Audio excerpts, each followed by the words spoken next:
fathom getting upset over Mitch Keller having a rough start. Talk about a guy who showed up to the ballpark with a pocket full of mulligans. Good morning to you. Good Wednesday morning. I'm Dejan Kovacevic of DK Pittsburgh Sports, and this is Daily Shot of Pirates. It comes your way bright and early every weekday. If you're into football and or hockey, I also offer daily shots of Steelers and Penguins in the same place that you found this. Cardinals 7, Pirates 4 last night at PNC Park. Mitch had easily his worst start of 2024. A grand slam given up to Nolan Gorman. He just wasn't himself. There's really not much else to say about this. Jack Sawinski went 3 for 3, hit a home run that seemed to get the Pirates back in the game. 3-run shot, no less. Andrew McCutchen with a home run as well. Made it 6-4, made it interesting. It doesn't matter. It doesn't matter. Want to know what does matter?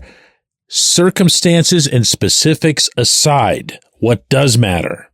Well, that game and that outcome and the next 2 games, tonight and tomorrow afternoon.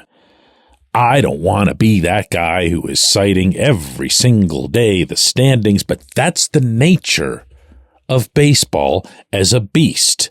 You're looking at the standings every day if you're in it, even if you're just theoretically in it.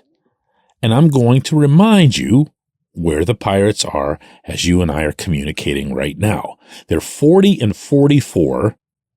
They're middle of the pack in the NL Central, but then not really, meaning the Brewers, who had another dramatic comeback win last night, are 50-35 right now. They're 5.5 games ahead of the Cardinals, 9.5 games ahead of the Pirates. You can forget about the Brewers, okay? That's an organization that's figured out how to win, how to take the concept of winning seriously, and how to never use market size as an excuse. Their market being, of course, 2/3 the size of Pittsburgh. But the one that really stands out is the wild card standing. If you look at, forget the 3 division leaders, including the Brewers, okay? Forget all 3 of the division leaders. If you look just at the wild card standings in the National League, you've got the Braves at 46-37 and playing nowhere near their actual capability, as I believe we all just witnessed over the weekend in Atlanta. I did so firsthand. I was not impressed with what they were doing, specifically guys like Matt Olson, who should be hitting way better than he is. That team has a higher ceiling than what it's shown, and yet they're 46-37. The Braves are going to run off with the top wild card spot. So that basically leaves, in an old school kind of way, 2 wild card spots. The first of those, well, I should say the second place team in the wild card standings, are these Cardinals, which is why these 3 games, should be a really, really big deal. Should be something that everybody's buzzing about. And yet, I don't get the sense that anybody is, believe it or not, also including people inside the team. As I was saying on yesterday's show, I appreciate the even keel stuff. I also appreciate that when there's one team that you really got to circle on the calendar and beat, it should involve a whole lot more energy than what I'm sensing, or the 17,000 people who paid to watch that game last night. 17's normally okay, Tuesday night at PNC Park, whatever. But this is an event town. This is a town that goes wild for a food festival called Picklesburg. We don't even know what it is. Everybody just comes. Everybody just fills downtown and looks around and goes, what are we here for? That's Picklesburg. But there were 17,000 on dog night, and a lot of those people legitimately come to bring their dogs. It's a thing out there under the scoreboard. But did they come to see the Pirates taking on the team that they need to beat? Not really. Do you blame them for that? Not at all. Do you blame the Pirates management for that? I don't know how much more obvious this stuff can be anymore. I saw cracks on social media last night suggesting that Ben Cherington is probably happy about this loss, relieves the burden, kicks the can a little further down the road, lets him wait for a year in which he's got the full inning count out of Paul Skeens and Jared Jones, lets him wait for Endy Rodriguez to come back and rescue us all from the Henry Davis drama behind the plate. And more important, probably in Cherington's eyes, it buys another year or a few months or whatever for him to just sit there and wait and hope that magically some offense will come around, because heaven knows there's just no other way to improve an offense.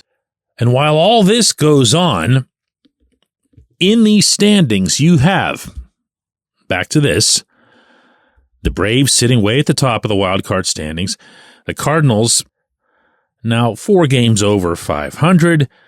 I wouldn't call their position exactly comfortable, but they're up there.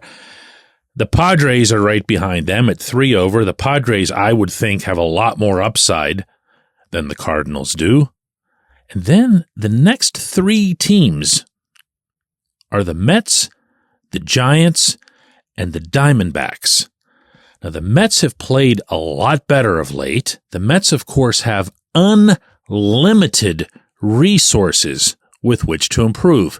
Doesn't mean they're a shoo-in to go up and grab one of those spots, but I would think that they've got a better chance than, say, St. Louis does, for that reason alone. And then there are the Giants, who are somehow always in it. And then you get into this miasma, really, of the Diamondbacks, the Pirates, the Reds, the Nationals, even the Cubs, who openly speak as if their season's been a catastrophe. They're 2 games behind the Pirates.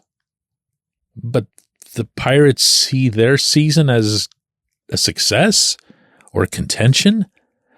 This is, I'm going to count these now, 1, 2, 3, 4, 5, 6, 7 teams outside the immediate wild card picture, meaning past the Braves, Cardinals, and Padres. There are 7 teams separated by 4.5 games.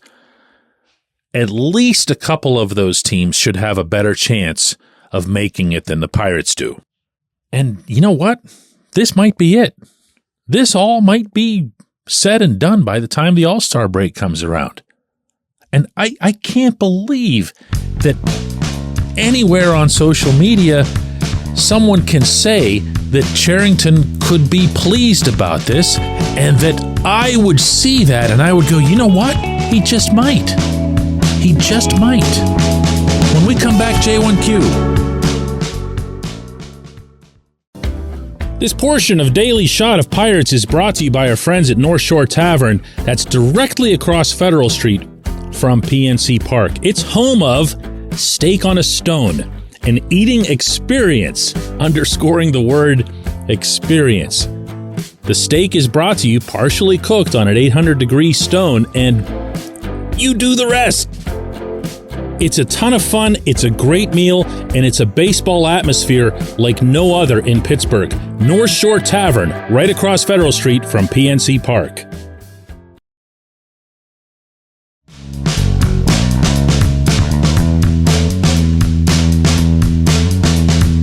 Today's J1Q is really a combination of a couple responses to yesterday's J1Q answer. I was asked bluntly, who was the best pitcher in franchise history? And instead of just giving an automatic answer, I went through a handful of names. I also left out a couple of names. And this is why I love the back and forth component of this program, because I can be held accountable and I have a chance to come back to anybody who was shaking their fist over this yesterday and say, hey, listen, I got you, okay? Or better yet, the listeners got you. Joe, who's been with me from the beginning, says DK Wilbur Cooper was with the Pirates from 1912 through 1924. He is the only pitcher to win 200 games in Pittsburgh.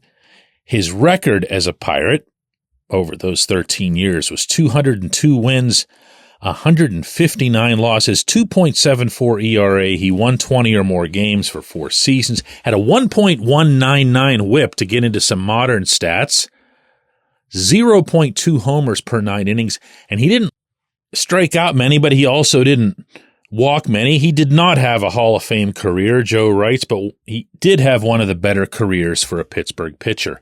And that's the context that we were talking in. I appreciate this, Joe, as much as I appreciate you. The Pirates haven't had a great pitcher. If Wilbur Cooper was not someone that you'd consider to be Cooperstown worthy, and he wasn't, but he's still fairly high on the franchise list, well, you know, it's kind of supporting the point. Rita wrote, "Hi, DK. We as a group always forget to mention Bob Veal as one of the Pirates' great all-time pitchers. He was 26 when he first made it to the majors, didn't make it into the starting rotation until he was 28. As far as being dominant with outstanding stuff, Bob had probably some of the best numbers of any Pirates pitcher with nearly 2,000 innings to his name. These, of course, are both lefties. These were very durable pitchers. And when you hear some old school stats like wins and so forth being brought up, you got to understand that was the measuring stick at the time. And I always prefer to evaluate eras within the eras. In other words, how do you compare to your peers? Not how do you compare to Paul Skeens and Jared Jones when things are being measured and weighed very differently. That said, I will seize upon this subject right here and right now to lament yet again that this franchise that had been known for the better part of a century plus, principally for its hitting, when the Pirates won, whether that was just getting to the playoffs, competing for the pennant, or even winning one of their 5 World Series, they did it almost always with their bats. Yes, of course, you had Steve Blass nailing down the Orioles. In 1971, you had Elroy Face and his forkball shutting down the mighty Yankees in 1960. You had Babe Adams and others in the original generation of Pirates champions at the turn of the previous century. But look at the list of the Hall of Famers. This was all about hitting.